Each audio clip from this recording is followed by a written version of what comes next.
convenciones, de acuerdos, de normas, de instrumentos legales, de declaraciones, incluso tienen esta finalidad. No es suficiente con que yo diga, sí, naces libre e igual en derechos que todos, como dice el artículo 1 de la Declaración Universal, sino que surge a partir de eso. No es suficiente con eso. Tengo que crear, y esto surge, ustedes ya lo han trabajado en la mañana un poco, cómo a partir de los 70 surgen estos diversos instrumentos que reconocen esas diferencias entre las personas. Y como bien decimos, en el tema y hago un paréntesis, en el tema de las y los profesionales como ustedes, que lo son, el lenguaje es muy importante. Al igual que decíamos, el tema de trata de personas, actualmente se habla de trata de blancas y ahora trata de personas, tiene un objetivo, tiene una historia. No solamente decir, no sé, ahora es así, que surge, ¿por qué? Ahora hablamos de personas, ¿qué significa eso? Bueno, históricamente, ya lo vamos a ver ahora con un video muy cortitito, de cómo surge este reconocimiento de los derechos humanos. Entonces, el tema de trata de blancas surge porque las que eran en ese momento las mujeres explotadas con fines sexuales eran mujeres blancas que venían de Europa hacia América, no hacia toda América, sino hacia América del Norte y hacia otras naciones.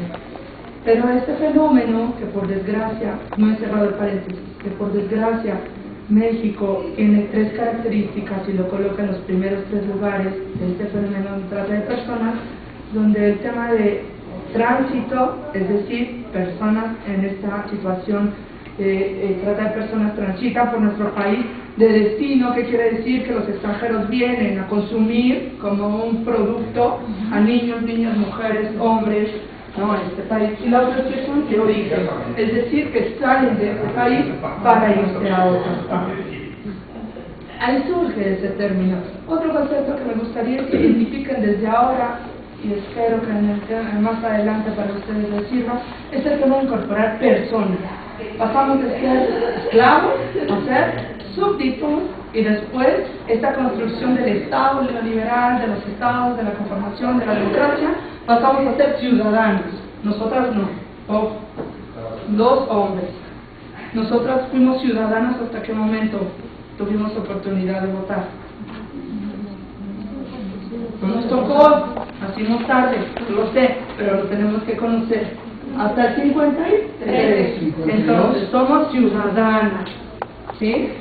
Pero ahora estamos hablando de un término distinto, persona, que significa que reconozco que eres poseedor de derechos. Y si lo quieren ver mucho más elegante ustedes, como trabajadoras sociales, y las invito, porque así debe ser. Es decir, cada vez que ustedes se dirijan a estos grupos, tienen que decir persona, si en este caso pertenece a las personas que son del grupo con discapacidad, persona con discapacidad, y si sabemos cuál, la decimos. Persona con discapacidad motriz, persona joven, persona adulta mayor, persona. Antepongo en todo momento el término persona. ¿Por qué? Porque estoy reconociendo derechos humanos. Y hablar de persona es hablar de reconocer 2 elementos que ahora vamos a ver. Y con esto cierro el paréntesis. No, todavía no, porque el tema también de discapacidad, ¿sí? Eso es muy importante, persona con discapacidad. Entonces, cuando hablamos de ellos, no es que es un cojo, un manco, ¿no? Sino tiene que ver con esta capacidad que la coloca. Tampoco son capacidades distintas, tampoco son capacidades diferentes. Pues este lenguaje, por ejemplo, ahora la discusión que se daba recientemente tenía que ver con poblaciones en situación de calle, en riesgo de calle, vulnerables. No, el término correcto es poblaciones callejeras. ¿Sí? O sea, como este tipo de lenguaje es importante identificarlo, porque habla mucho de cómo yo me pongo desde la visión del reconocimiento de los derechos humanos. Bueno, me van a surgir ahí como algunos otros paréntesis que en este momento quiero cerrar para continuar con esta parte. Entonces decía, no es suficiente y válido solamente decir que los derechos humanos son naturales a cualquier persona. Desde una visión dispositivista yo te diría, si no es el mismo instrumento, no te lo puedo reconocer. Si no está un derecho por escrito, yo no te lo reconozco. ¿Por qué? Porque ¿quién lo va a reconocer? ¿Quién lo reconoce? ¿Quién reconoce los derechos humanos? Fuerte, compañeros, seguras. ¿Quién? Los ciudadanos del Estado. El Estado. Entre pares, entre nosotras y nosotros, esta figura de derechos humanos sí existe, pero no como una visión positivista. ¿Quién es el único que puede?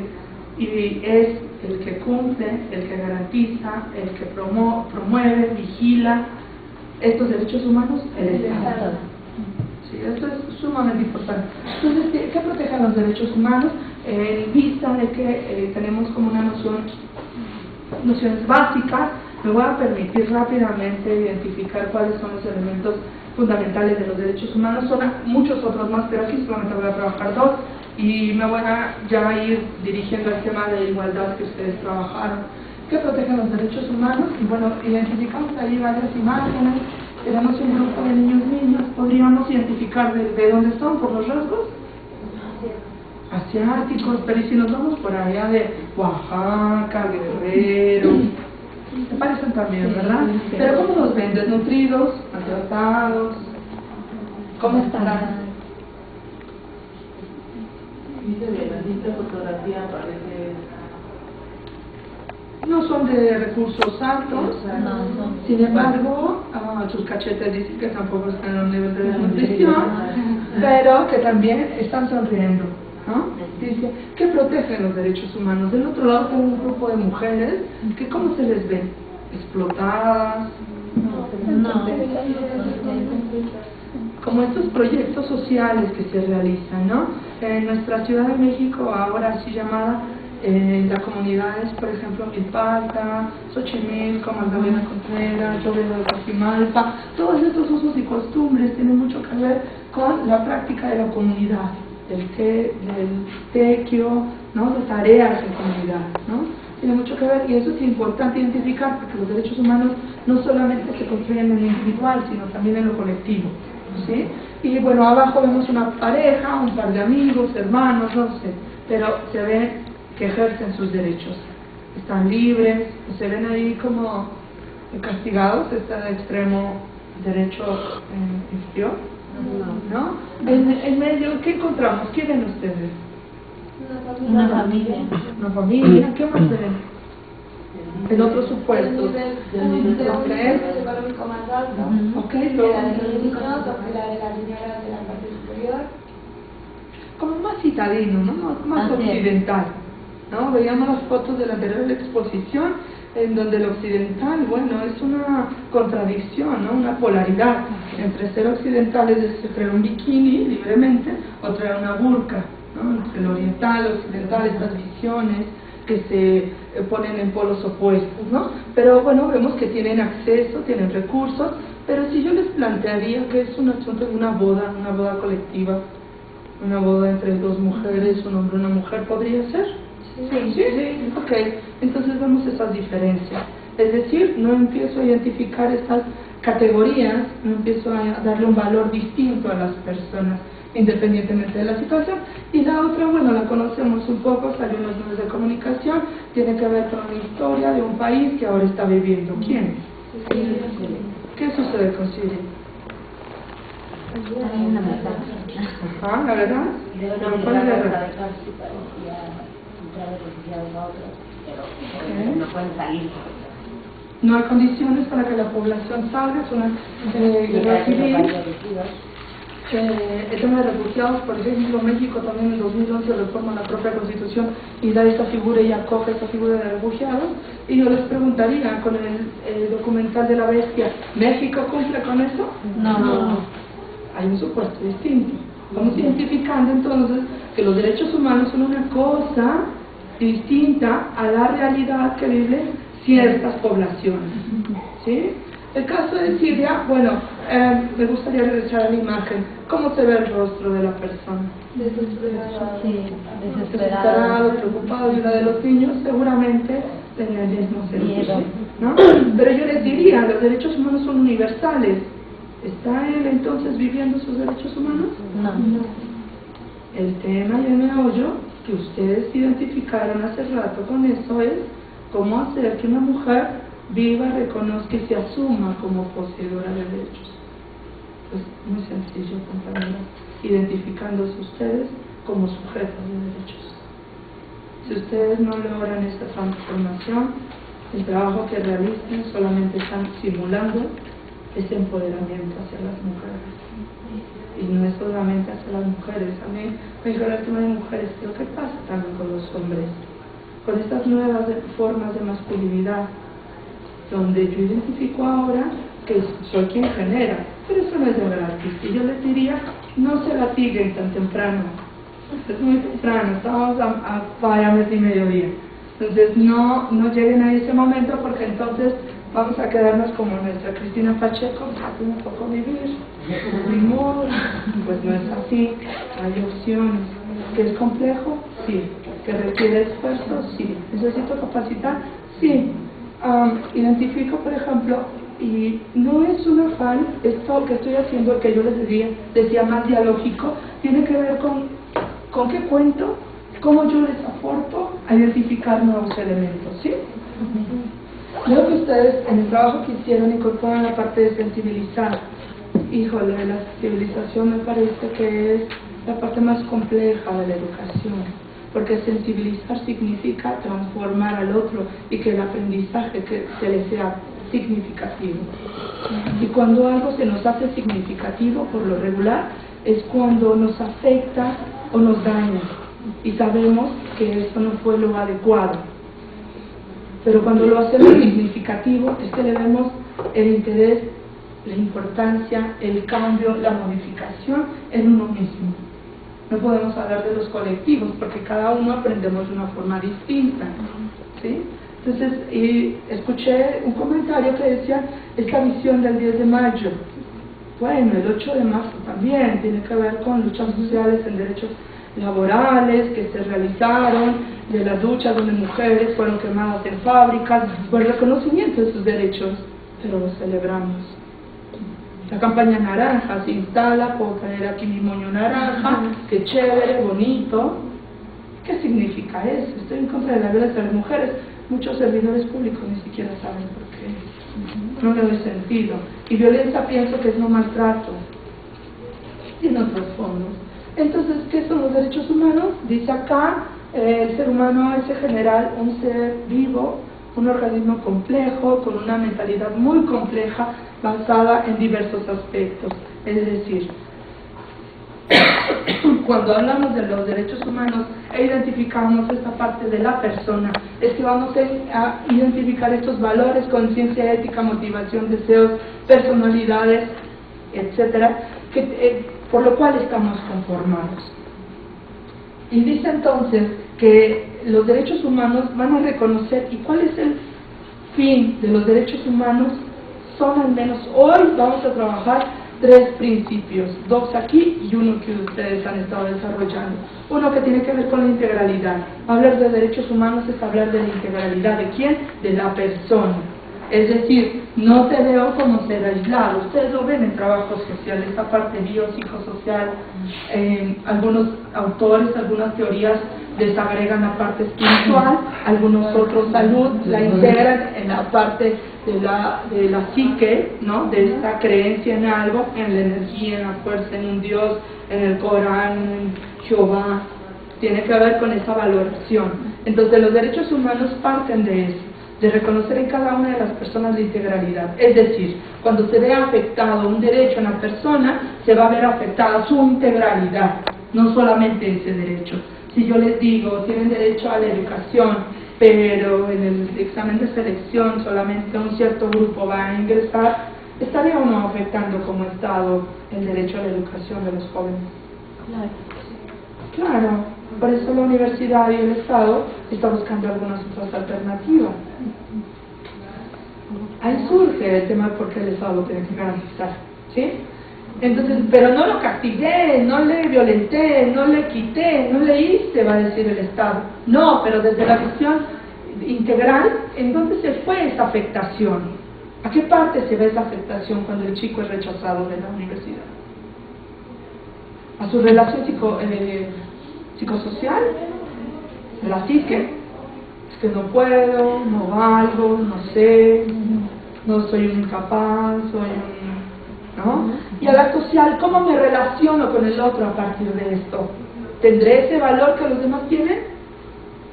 Entonces, identificamos que los derechos humanos que ve el individuo desde esta forma integral tiene que ver con eso, que no solamente se va a ver afectado en lo físico, no tiene que ver con estas imágenes que nos venden los medios de comunicación, que veo acá también lo incorporan, en donde el policía golpea al estudiante porque en una manifestación estuvo y lo golpea. No tiene que ver solamente con el hecho, tiene que ver con todos los otros aspectos que no garantizan los derechos de la persona. Y lo otro que tiene que ver con la dignidad. Los derechos humanos están centrados en la dignidad de la persona. ¿Y qué significa eso? Tiene que ver con el valor intrínseco de la persona. Y seguramente, si les hago recordar, en algún momento de su vida, por desgracia, alguien o alguienes, o a veces ni conocemos a la persona, es parte del Estado, afecta esa dignidad donde nos sentimos dañadas, humilladas, ese valor que tiene la persona. ¿Quieres tu calificación? ¿Quieres tu constancia? Claro, ¿qué estás dispuesta a hacer? ¿No? O que entras al metro y sabes que hay muchas manos y ya sabes en qué posición tienes que entrar, porque trastocar tu intimidad es dañar tu dignidad, ¿sí? Tiene que ver con ese valor absoluto. ¿Frente a quién? Frente a un modelo capitalista neoliberal, en donde está entrando en crisis. Eso es complejo, hablar de derechos humanos bajo ese modelo. ¿Por qué? Porque tú vales de acuerdo a lo que eres. Y siempre este discurso de estudia para que seas alguien en la vida. Ojo, ya somos alguien en la vida. El tema es que esta visión deja de lado la integralidad y la dignidad de la persona para convertirlo en un objeto que sea rentable y que su mano de obra sea garantizable a otros países. Recientemente el año pasado, como ejemplo, el año pasado los chicos de las vocacionales hicieron un paro, cerraron avenidas, hicieron un bloqueo en esta gran ciudad, porque hay distintas vocacionales en la ciudad. ¿Por qué? ¿Saben ustedes por qué? No. Pero sí supimos del congestionamiento que se dio.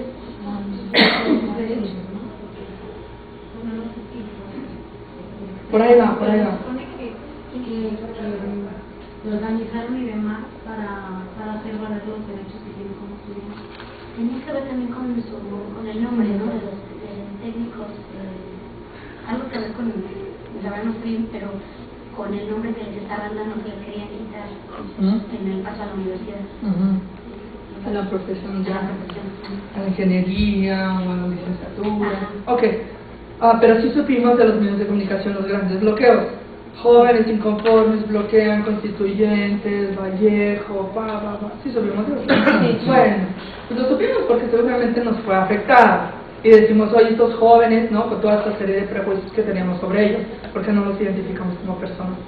Sino son unos vagos, no saben, todo se les da. Bueno, lo que no supimos, y no nos atrevemos a identificar, es que lo que ellos estaban peleando es autonomía. La autonomía que les permite, junto con sus planes de estudio, lograr esa profesionalización. Y se decía, el discurso político era el que no quieren incorporarse a la SEP. Ojo, ese es un discurso político, porque la SEP es la única que tiene la autorización para dar todos esos documentos oficiales y validarlos. ¿Sí o no? Sí. Bueno, pues tiene que ver con eso. Es decir, yo voy a hacer lo posible para crear un mercado de trabajo, una mano de obra barata, calificada, donde no tenga que garantizarte más derechos. ¿Cómo lo hago? A través de la pérdida de la autonomía de las escuelas. Hay que identificar cómo vamos, ¿vale? Porque al interior también se juegan cosas políticas en las universidades.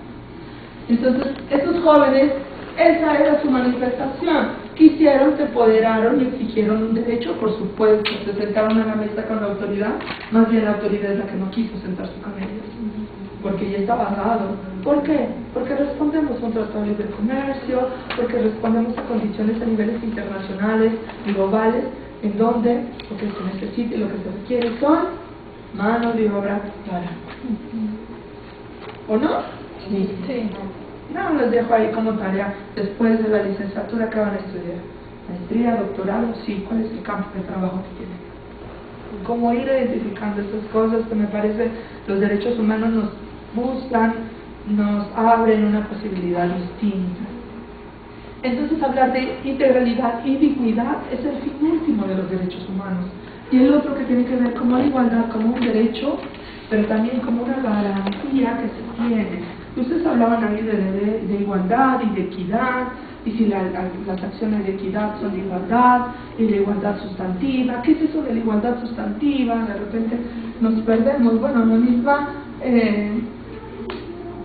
la misma CEDAW, el comité de la CEDAW, ha hecho observaciones, no sé si los comentaron los compañeros en la mañana, pero le ha hecho observaciones a México en relación a que la interpretación entre equidad e igualdad esté equivocada. Porque la cosa de la igualdad es distinta y es más amplia y más compleja que la de equidad. La equidad es una herramienta que le va a ayudar a llegar a la igualdad, pero no una igualdad jurídico-material, sino tiene que ver con una igualdad fáctica, con una igualdad que se logre, que se haga, que se viva, que transforme a las personas. Porque si yo solamente hablo de equidad, y fue cuando México empezó a identificar mal el tema de la igualdad de género, y empezó a difundir la igualdad de género y empezar a hacer acciones afirmativas, como los primeros vagones del metro, el de RTP de Atenea, para la ciudad. No hay unas políticas distintas en el país. Como ese tipo de acciones, y se decía estamos en cumplimiento de la igualdad, y le dijeron a México no estás cumpliendo la igualdad, estás haciendo acciones de equidad, porque la finalidad de la igualdad, ¿cuál es la igualdad? Que hombres y mujeres en el metro, como personas que usan y se sirven del transporte, se relacionen de una manera de respeto entre las partes. ¿Eso lo hemos logrado?